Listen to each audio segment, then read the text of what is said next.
हर हर महादेव। स्वागत है आप सभी का हमारे चैनल पर। आज के इस वीडियो में हम आपको सुनाएंगे मंगलवार प्रदोष व्रत की कथा। आज है मंगलवार, आषाढ़ मास की त्रयोदशी तिथि है और आज प्रदोष का व्रत है। आज प्रदोष के दिन भगवान शिव का विधि विधान से पूजन करने पर और प्रदोष के व्रत की कथा सुनने से भगवान शिव प्रसन्न होते हैं, मन वांछित फल देते हैं। तो आज हम सुनेंगे भगवान शिव की प्रदोष के दिन सुनी जाने वाली एक पौराणिक कथा। तो अगर अभी तक आपने चैनल को सब्सक्राइब नहीं किया है तो आगे सभी प्रकार की व्रत कथाएं सुनने के लिए चैनल को सब्सक्राइब करके बेल आइकन पर क्लिक अवश्य कर लीजिए। और अगर आज की कथा अच्छी लगे तो एक लाइक अवश्य कर दीजिए, क्योंकि आपके लाइक से ही हमें पता चलता है कि आपको हमारा ये वीडियो अच्छा लगा। तो चलिए शुरू करते हैं प्रदोष के दिन सुनी जाने वाली एक पौराणिक कथा, जिसके अनुसार जिस प्रकार विश्वकर्मा को देवताओं का शिल्पकार या वास्तुकार कहा जाता है, उसी प्रकार मय या मयासुर दैत्यों के शिल्पकार के पद पर सुशोभित था। वह अत्यंत ही शक्तिशाली, विकराल और पापी दैत्य था। उसके समान क्रूर और बलशाली दैत्य कोई दूसरा नहीं था। यद्यपि वह अनेक सिद्धियों का स्वामी था, तथापि वह निरंतर तप में लीन रहकर अपनी शक्ति में वृद्धि करता रहता था। एक बार की बात है, इंद्र का वैभव और ऐश्वर्य देखकर उसके मन में भी स्वर्ग को पाने की लालसा उत्पन्न हो गई। इसके लिए उसने भगवान विष्णु को प्रसन्न करने का निश्चय किया। उसने अनेक वर्षों तक निराहार रहकर कठोर से कठोर तपस्या की और अंत में श्री विष्णु भगवान प्रकट हुए और उसको दर्शन देने के लिए विवश हो गए।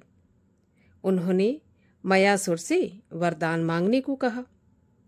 तो मयासुर स्तुति करते हुए बोला, भगवान, आप संसार के पालनहार हैं, आपके लिए कुछ भी असंभव नहीं है। यदि आप मेरी तपस्या से प्रसन्न हैं तो मुझे अमृत कुंड प्रदान करें।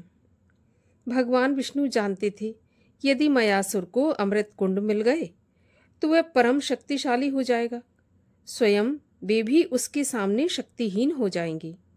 अतः वे उसे समझाते हुए बोले कि मयासुर, ब्रह्मा जी के नियम के अनुसार अमृत कुंड किसी के लिए भी सुलभ नहीं है, इसलिए इसके अतिरिक्त तुम अतुलनीय धन, दीर्घ आयु, दिव्य अस्त्र कुछ भी मांग लो।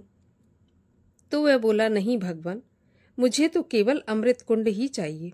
यदि आप देना चाहते हैं तो अमृत कुंड प्रदान करें, अन्यथा मैं पुनः कठोर तपस्या करके आपको प्रसन्न करूंगा। मयासुर अपने निश्चय पर अडिग रहा। तब भगवान श्री हरि विष्णु ने मयासुर को अनेक प्रकार से समझाने का प्रयास किया, लेकिन सब व्यर्थ हो गया। अंत में उन्होंने तथास्तु कहकर उसे अमृत कुंड प्रदान कर दिए। मनोवांछित वस्तु प्राप्त होते ही मयासुर की प्रसन्नता का ठिकाना नहीं रहा। संसार में वह सबसे शक्तिशाली दैत्य हो गया। शीघ्र ही उसने दैत्यों की विशाल सेना एकत्रित करके स्वर्ग पर आक्रमण कर दिया।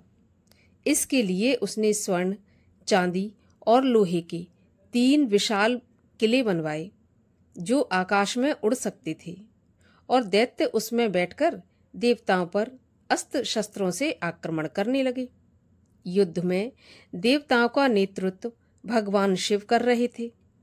उनके बाणों से पल भर में हजारों दैत्य काल का ग्रास बन जाते, परंतु मयासुर तभी सभी मृत दैत्यों को उठाकर अपने किलों में ले जाता और अमृत पिलाकर उन्हें दोबारा से जीवित कर देता। इस प्रकार युद्ध चलते चलते हजारों वर्ष बीत गए। धीरे धीरे युद्ध में देवताओं का पक्ष क्षीण पड़ने लगा।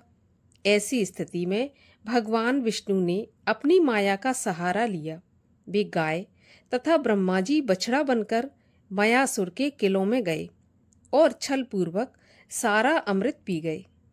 इसके बाद भगवान शिव ने अपने त्रिशूल से मयासुर के तीनों पुरों को उसकी सेना के सहित भस्म कर डाला और त्रिपुरों को एक साथ भस्म करने के कारण ही भगवान शिव को त्रिपुरारी नाम दिया गया और वे त्रिपुरारी नाम से पूजे गए।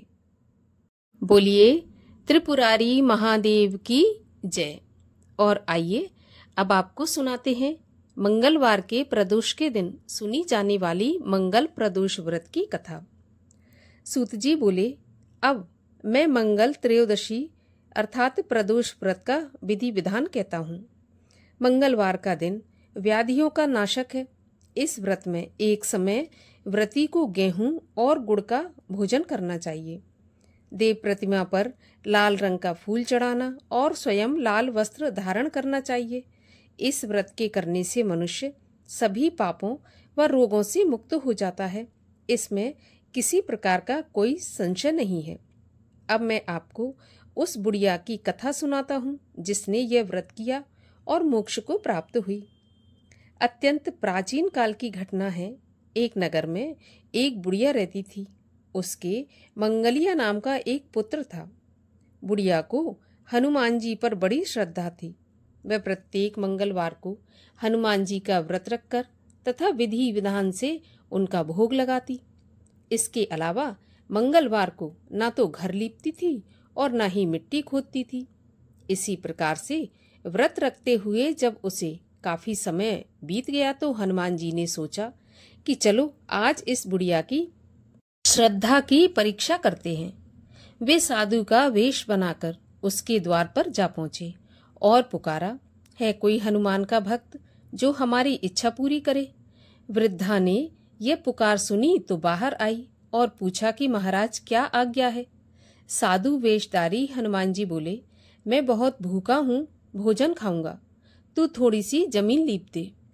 तो वृद्धा बड़ी दुविधा में पड़ गई और अंत में हाथ जोड़कर प्रार्थना करके बोली, महाराज लीपने और मिट्टी खोदने के अतिरिक्त जो कोई काम आप कहेंगे मैं वह करने के लिए तैयार हूँ। साधु ने 3 प्रतिज्ञा कराने के बाद कहा कि तू अपने बेटे को बुला, मैं उसे औंधा लिटाकर उसकी पीठ पर आग जलाकर भोजन बनाऊंगा। वृद्धा ने सुना तो उसके पैरों तले की धरती खिसक गई, मगर वह 3 बार वचन हार चुकी थी। उसने मंगलिया को पुकारकर साधु महाराज के हवाले कर दिया, मगर साधु ऐसे ही कहाँ मानने वाले थे। उन्होंने वृद्धा के हाथों से ही मंगलिया को औंधा लिटाकर उसकी पीठ पर आग जलवाई। आग जलाकर दुखी मन से वृद्धा अपने घर के अंदर जा घुसी। साधु जब भोजन बना चुका तो उसने वृद्धा को बुलाकर कहा कि वह मंगलिया को पुकारे ताकि वह भी आकर भोग लगा ले। तो वृद्धा आंखों में आंसू भरकर कहने लगी कि अब उसका नाम लेकर मेरे हृदय को और न दुखाओ। लेकिन साधु महाराज नहीं माने तो वृद्धा को भोजन के लिए मंगलिया को पुकारना पड़ा। बस फिर क्या था, पुकारने की देर थी कि मंगलिया बाहर से हंसता हुआ घर में दौड़ा चला आया।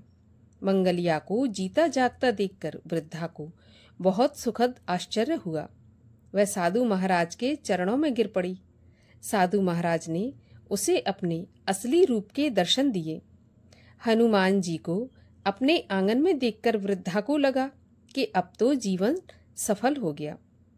तब सूत जी बोले, इस प्रकार बुढ़िया पर हनुमान जी की कृपा हुई और हनुमान जी की कृपा से बुढ़िया इस लोक के सभी सुख भोग कर अंत में मोक्ष को प्राप्त हुई। तो बोलिए हनुमान जी महाराज की जय, भगवान शिव शंकर महादेव की जय। और आइए अब सुनते हैं भगवान शिव की आरती। ओम जय शिव ओमकारा, स्वामी हर शिव ओमकारा, ब्रह्मा विष्णु सदा शिव अर्धांगी धारा। ओम जय शिव ओमकारा, एकानन चतुरानन पंचानन राजे, हंसासन गरुणासन वृषवाहन साजे। ओम जय शिव ओमकारा, दो भुज चार चतुर्भुज, दस भुजते सोहे तीनों रूप निरखता त्रिभुवन जन मोहे। ओम जय शिव ओमकारा। श्वेतांबर पीतांबर बाघंबर अंगे सनकादिक ब्रह्मादिक भूतादिक संगे। ओम जय शिव ओमकारा। यक्षमाला वनमाला मुंडमाला धारी चंदन मृग मद सोहे भोले शुभकारी। ओम जय शिव ओमकारा। करु में श्रेष्ठ कमंडल चक्र त्रिशूल धरता सुख करता दुख हरता जग पालन करता। ओम जय शिव ओमकारा। त्रिगुण शिव जी की आरती जो कोई जन गावे कहत शिवानंद स्वामी मन वांछित फल पावे। ओम जय शिव ओमकारा। बोलिए भगवान शिव शंकर महादेव की जय।